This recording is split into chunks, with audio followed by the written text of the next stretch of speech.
Que j'ai remarqué également dans le magazine Elle, qui revient, c'est le fameux serre-tête. Je trouve qu'il a été popularisé également, parce que j'ai vu dans le magazine Elle, par le personnage, alors je me souviens plus du nom de l'actrice, mais elle jouait le rôle de Blair dans Gossip Girl.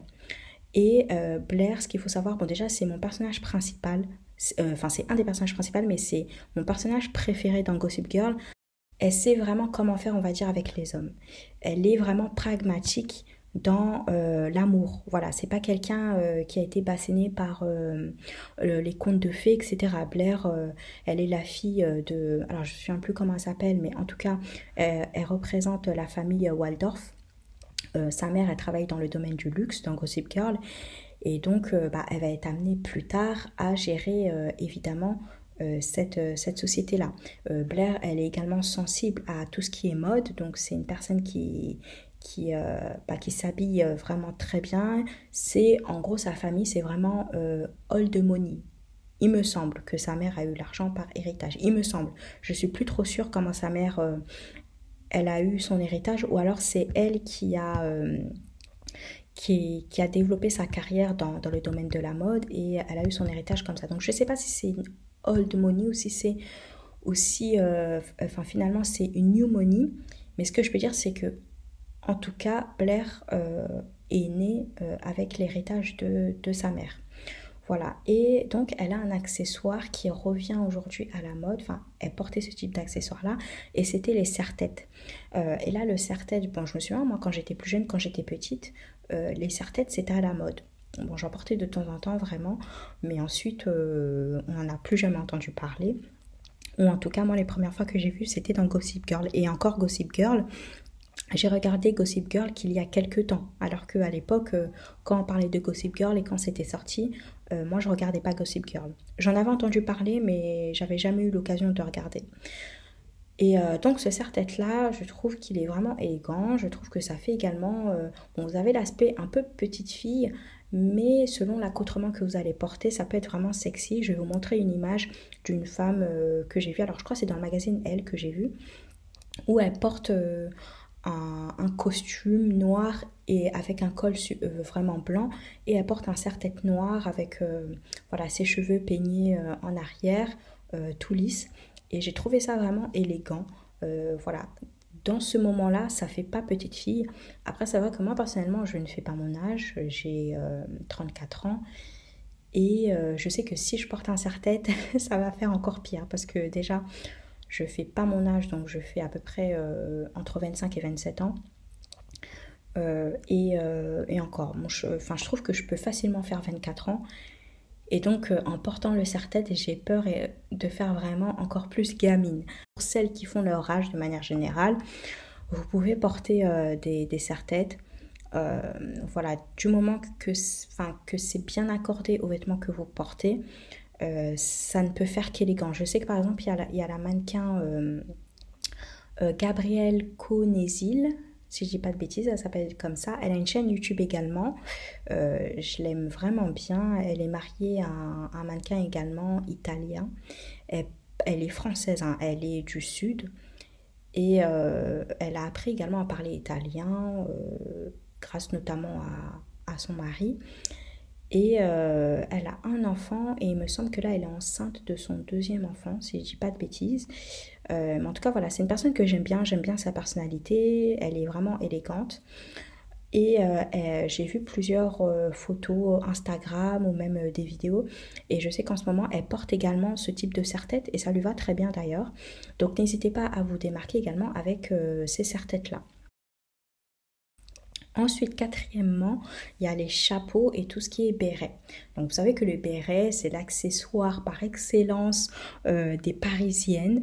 Vous avez pu le voir dans Emily in Paris avec le béret rouge. Moi, j'ai un béret rouge également dans mon dressing, et j'ai également un béret noir. Voilà, donc moi je trouve que c'est vraiment des accessoires que vous pouvez porter. Et c'est pas tout le monde qui porte des chapeaux. Moi, en tout cas, les femmes, même à Paris, j'en vois pas beaucoup avec des chapeaux. Donc n'hésitez pas à porter ce type d'accessoires-là qui peuvent faire la différence et qui donnent également un petit plus à votre accoutrement. Surtout, par exemple, j'imagine quand vous avez quand vous portez par exemple un manteau assez long, voilà, ça peut faire un petit style avec un chapeau un peu sur le côté. Et le béret, bon, je trouve ça vraiment très élégant, très stylé. N'hésitez pas à porter le béret comme Emeline Paris, ça veut dire avec un côté qui est un peu plus rehaussé que l'autre et l'autre côté qui tombe vraiment. Je trouve ça vraiment élégant et surtout le béret rouge avec du rouge à lèvres rouge, franchement c'est le must pour moi. J'aime vraiment ça. J'ai vu également une photo de Megan Good à Paris qui portait un béret noir, voilà pour le côté un peu plus sobre. J'aime bien également les bérets noirs, voilà c'est vraiment selon votre style. Porter un béret ou un chapeau, je pense que ça vous démarque d'autres femmes et ça attire l'attention tout simplement. Si vous regardez bien à l'époque, les femmes, même que ce soit à Paris ou dans d'autres contrées, aux États-Unis ou autres, à l'époque, que ce soit les hommes ou les femmes, ils portaient beaucoup les chapeaux. Là, on en voit un peu moins. Je vois beaucoup plus d'hommes porter des bérets, ce genre de choses. Mais c'est vrai que les femmes, j'en vois vraiment beaucoup moins avec des chapeaux ou des bérets. Donc, et surtout, quand vous êtes à Paris, n'hésitez pas à porter ces bérets-là parce que ça fait vraiment pour le coup style parisien. Et vous êtes à Paris, donc en Île-de-France du moins. Donc, n'hésitez pas à porter ce type d'accessoires. Ensuite, en cinquième, alors c'est pas par ordre voilà, de préférence ou autre, hein, c'est vraiment, je vous fais une liste vraiment de manière désordonnée. Donc en cinquième, j'ai noté le foulard. Donc le foulard, c'est quelque chose que je vois un peu plus tout de même que les chapeaux et que les bérets. Ça fait un certain temps que l'on voit des foulards, que ce soit pour nouer votre cheveu, pour même faire des tresses avec vos cheveux. C'est intéressant. Et ce que j'ai découvert il n'y a pas longtemps, c'est qu'avec vos sacs de luxe, et ça c'est une astuce que j'ai vue d'une youtubeuse donc chargée de recrutement dans le luxe, si vous voulez conserver au maximum les poignées de vos sacs de luxe, parce que, vous savez, au bout d'un moment, à force de porter des sacs de luxe, etc., et de mettre certaines choses dedans, par rapport au poids, etc., avec du vrai cuir, évidemment, hein, là on parle de sacs de luxe, le cuir, c'est une matière qui est vivante. Voilà, c'est vraiment de la peau, c'est quelque chose qui est vivant, qui vit. Donc, moi j'ai remarqué à force de porter voilà, des sacs de luxe, des fois vous pouvez avoir tendance à avoir la poignée qui va noircir. Donc pour éviter d'abîmer également vos poignets, même si voilà ça noircit pas, mais c'est juste que voilà vous avez peut-être de la matière qui commence un peu à partir ou autre, à s'abîmer, je vous conseille. Et c'est ce que j'ai entendu de la youtubeuse donc chargée de recrutement dans le luxe et j'ai trouvé ça super intéressant. C'est de nouer votre foulard sur du coup la poignée. Quand je parle de la poignée, c'est vraiment les lanières, vous voyez. Donc vous nouez vos foulards sur ces lanières-là, les poignets, et comme ça, ça va permettre entre guillemets d'amortir voilà tous les défauts que les lanières pourraient avoir du simple fait que vous promenez avec le sac de luxe et comme il y a une tension parce que vous portez votre sac de luxe par la poignée, voilà, ce qui fait que la matière à ce niveau-là peut vraiment se dégrader plutôt rapidement par rapport au reste du sac par exemple. Donc faites vraiment attention. Et ce que j'aime bien, c'est que utilisez pas n'importe quel foulard. Utilisez par exemple un foulard qui va matcher avec soit le sac ou soit avec le sac même et votre accoutrement, vos vêtements tout simplement.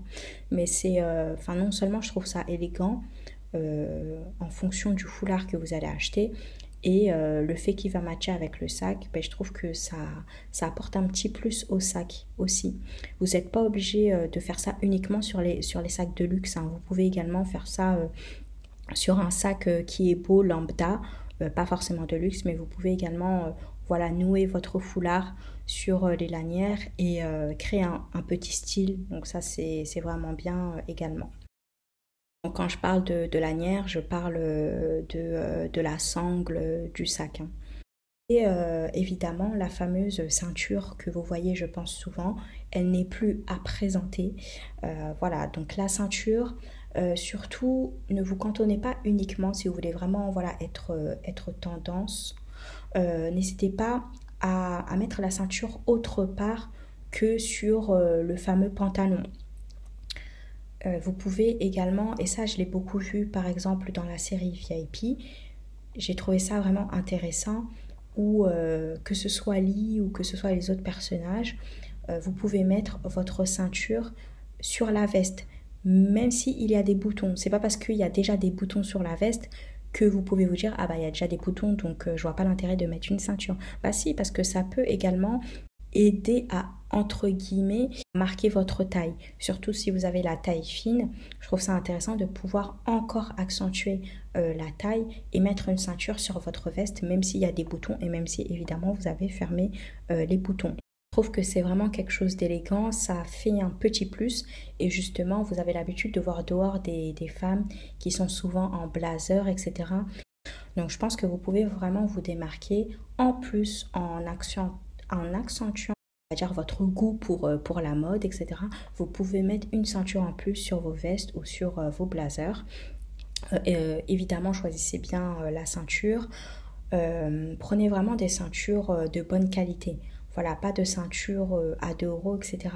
Ou vraiment, voilà, si vous n'avez pas beaucoup d'argent, si vous êtes étudiante par exemple, vous pouvez même avoir des choses de marque sur Vinted par exemple. Donc ça c'est une astuce également que j'ai vue de la chargée de recrutement qui travaille dans le luxe. Vous pouvez sur le site Vinted par exemple retrouver des accessoires de luxe, que ce soit des vêtements, etc. et à bas prix évidemment. Donc n'hésitez pas vraiment à investir sur des ceintures, parce que je sais très bien que les ceintures de manière générale, et moi évidemment je suis passée par là hein, quand j'étais étudiante, à acheter des ceintures de 2 euros mais vraiment de mauvaise qualité. C'est pas tant le fait qu'elles coûtaient 2 euros, c'est vraiment des ceintures qui étaient de mauvaise qualité tout simplement. Et ensuite vous allez être obligé d'acheter souvent des ceintures, etc. C'est pas le but. Mieux vaut investir vraiment dans une bonne ceinture et qui va durer dans le temps. Voilà, c'est bien également de faire des achats, de faire du shopping, mais faites du shopping également de manière intelligente. Et comme vous le savez, le domaine de la mode, le domaine des vêtements de manière générale, c'est un domaine qui pollue beaucoup hein, la planète.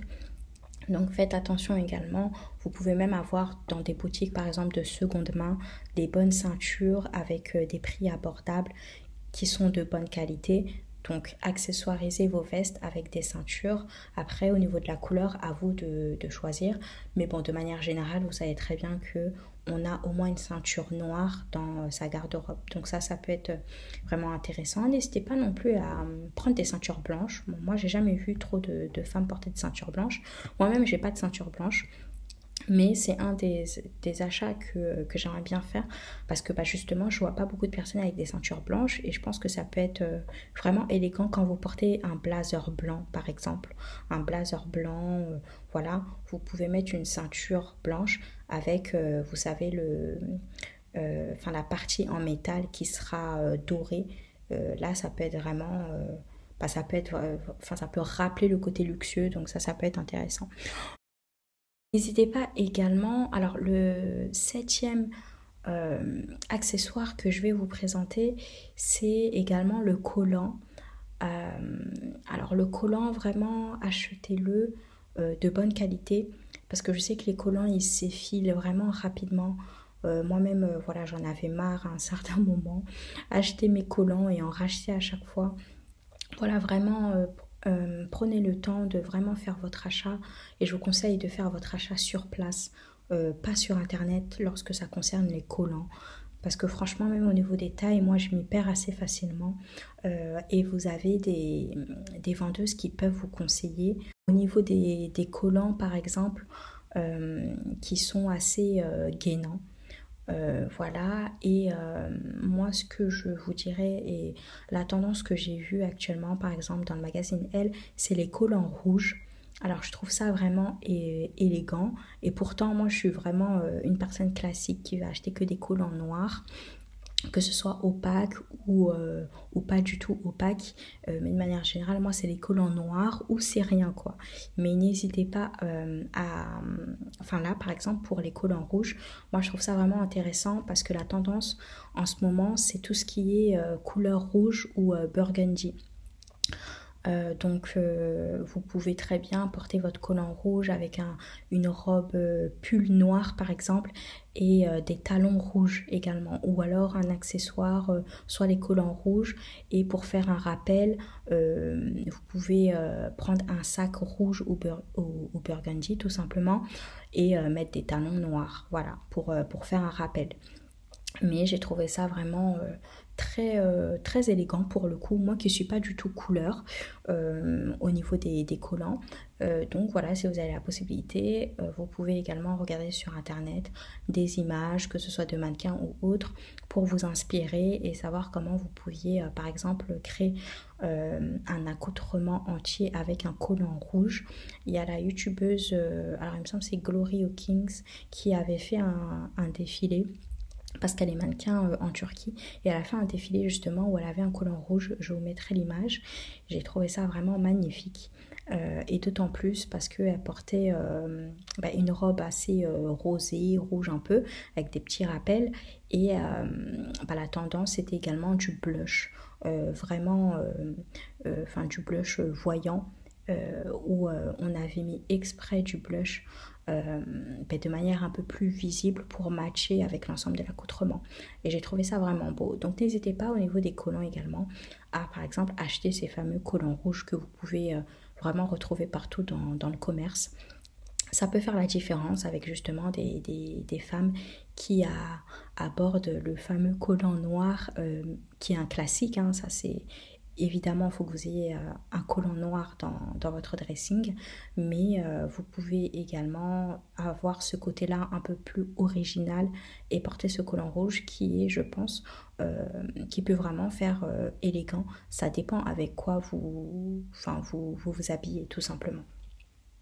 Donc voilà, je vous ai énoncé les 6 accessoires, je pense, qui peuvent faire la différence par rapport à d'autres femmes dehors. Donc n'hésitez pas vraiment à aller voir voilà, les séries que je vous ai conseillées, donc Emily in Paris, VIP, Gossip Girl également, qui utilisent ce type d'accessoires-là. Je vous ai mis des images tout au long de la vidéo pour que vous voyez également à quoi ça ressemble et comment vous pouvez matcher ces accessoires avec certains types de vêtements. Voilà, c'est tout pour moi les déesses. Et bien je vous remercie d'être arrivés jusqu'à là.